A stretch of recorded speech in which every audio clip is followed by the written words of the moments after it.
Today, I want to talk about James Franklin and why I'm proud of him, and give you a sneak peek at, this really cool thing to come that, it's about my mom. What do you mean you don't subscribe to my son's YouTube channel? Mama, no! Just snap the damn ball, RJ. What's up, kid folk? It's RJ Young. I am not on a step mill. Consider hitting the like and subscribe button because I upload a video every single day. It's always OU related, college football related, sports related.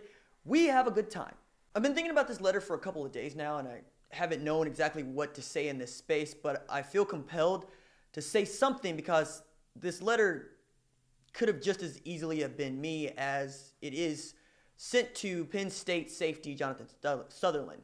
And I'm going to read it in its entirety, not to elevate the destructive thought for which Dave Petersen is going on here, but so that you can hear me talk about this with the proper context and hear James Franklin's response to it.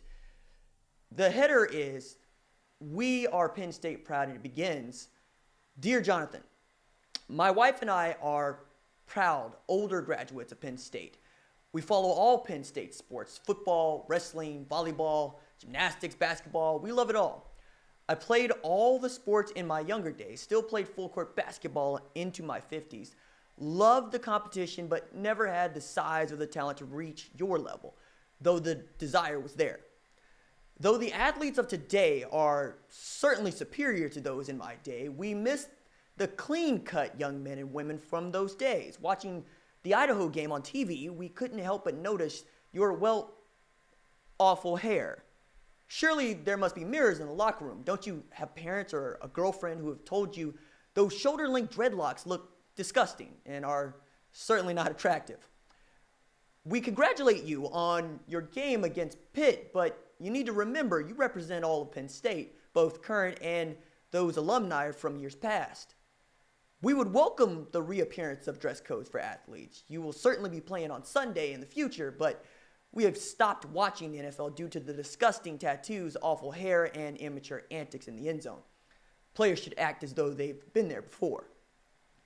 For the glory." The letter is signed by Dave Petersen, a resident of Jonestown, Pennsylvania. The man who received it, Jonathan Sutherland, posted the letter in a tweet that has received more than 5,000 retweets and 27,000 likes as of this piece. He didn't need to say anything. He just posted the letter with 2 large red exclamation points and let us draw our own conclusions. Petersen, for his part, did not apologize. He simply doubled down. The town paper, the Tribune Democrat, reached out to Petersen, and he said his intention was not to write a letter with a racist undertone. Was not the intent at all, he said. I would just like to see the coaches get the guys cleaned up and not looking like Florida State or Miami guys. Florida State and Miami guys. He went on to say his letter wasn't threatening or anything. I just was disgruntled about how some of those hairdos that we're seeing just get on my nerves. I think Penn State is about clean-cut guys, and there are some of those, but the tattoos and the hair, there are a lot of those with hair coming down their backs, and it just looks awful. And it's the same in the NFL and NBA too. Dave's going to get a lot of free copies of Before the Mayflower, Between the World and Me, and Invisible Man sent to his house, but he's not alone. I get comments like this too. Some of them are even in the YouTube channel here. Others are privately sent to me via Facebook messages or Twitter and Instagram and, direct messages of all sorts.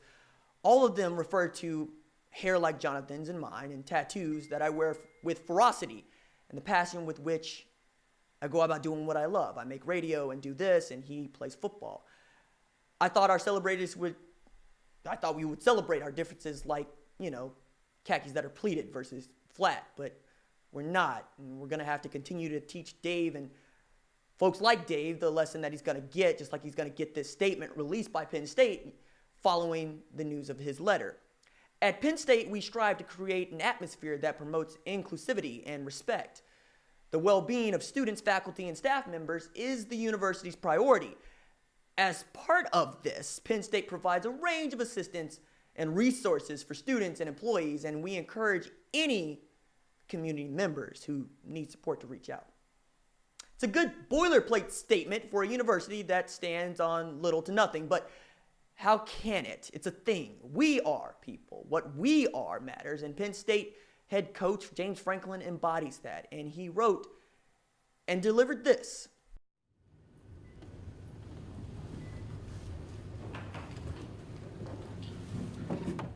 I would like to kind of open up, with a statement, something that I, was thinking about laying in my bed last night that I put together that I wanted to put out there. The football that I know and love brings people together and embraces differences. Black, white, brown, Catholic, Jewish, or Muslim, rich or poor, rural or urban, Republican or Democrat. Long hair, short hair, no hair. They're all in that locker room together.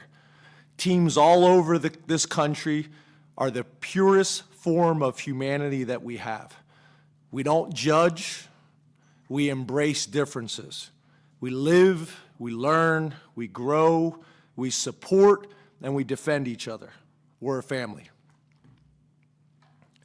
Penn State football, Penn State University, and Happy Valley provide the same opportunities to embrace one another 12 Saturdays each fall. PSU football brings people together like very few things on this planet. 110,000 fans from all different backgrounds throughout our region, from all different parts of the state, and they're hugging and high-fiving and singing Sweet Caroline together.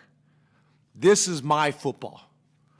This is the game that I love, and most importantly, my players that I love and will defend like sons.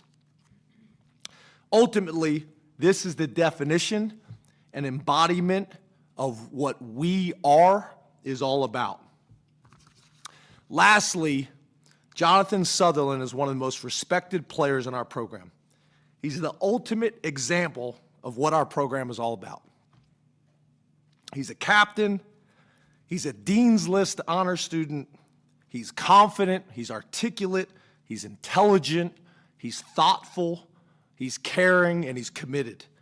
He's got two of the most supportive parents, and I would be so blessed if my daughters would marry someone with his character and integrity one day. And that, ladies and gentlemen, is how we talk about race in sports. Don't be cornering me. Hold up. Time. You gotta help me with that corner shit.